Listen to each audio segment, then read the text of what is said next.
क्या अश्वत्थामा आज भी जिंदा है? महाभारत का सबसे रहस्यमय श्राप। महाभारत का एक ऐसा योद्धा जिसे मृत्यु भी नसीब नहीं हुई। कहा जाता है कि वह आज भी धरती पर भटक रहा है। क्या यह सिर्फ एक कहानी है या इसके पीछे कोई रहस्य छिपा है? आइए जानते हैं अश्वत्थामा की रहस्यमयी कथा। अश्वत्थामा गुरु द्रोणाचार्य और कृपि के पुत्र थे। उनके जन्म के समय उन्होंने घोड़े की तरह तेज आवाज़ निकाली थी, इसलिए उनका नाम पड़ा अश्वत्थामा। कहा जाता है कि उनके मस्तक पर एक दिव्य मणि थी जो उन्हें रोग, भूख, प्यास और कई प्रकार के संकटों से बचाती थी। महाभारत के युद्ध में अश्वत्थामा कौरवों की ओर से लड़े। जब उनके पिता द्रोणाचार्य युद्ध भूमि में वीर गति को प्राप्त हुए तो अश्वत्थामा क्रोध से भर उठे। उन्हें लगा कि पांडवों ने छल से उनके पिता का वध कराया। युद्ध लगभग समाप्त हो चुका था।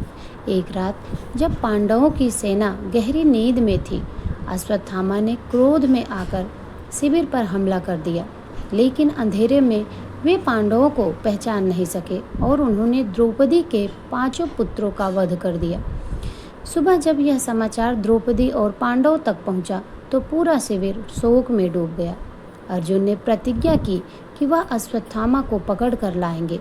जब अश्वत्थामा को लगा कि अब बचना कठिन है तो उन्होंने ब्रह्मास्त्र का प्रयोग कर दिया। अर्जुन ने भी ब्रह्मास्त्र छोड़ा। दोनों दिव्य अस्त्रों की टक्कर से पूरी सृष्टि संकट में पड़ गई। तभी महर्षि व्यास प्रकट हुए और दोनों से अपने अपने अस्त्र वापस लेने को कहा। अर्जुन ने अपना ब्रह्मास्त्र वापस ले लिया, लेकिन अश्वत्थामा उसे वापस लेना नहीं जानते थे। तब उन्होंने उसे उत्तरा के गर्भ की ओर मोड़ दिया, जहाँ अभिमन्यु का पुत्र पल रहा था। भगवान श्री कृष्ण ने अपनी दिव्य शक्ति से गर्भ में पल रहे उस बालक की रक्षा की। वही बालक आगे चलकर राजा परीक्षित बना। इसके बाद श्री कृष्ण ने अश्वत्थामा के मस्तक से उनकी दिव्य मणि निकाल ली और उन्हें श्राप दिया कि तुम हजारों वर्षों तक धरती पर भटकते रहोगे। तुम्हारे घाव कभी नहीं भरेंगे, लोग तुमसे दूर भागेंगे, लेकिन तुम्हें मृत्यु भी नहीं मिलेगी।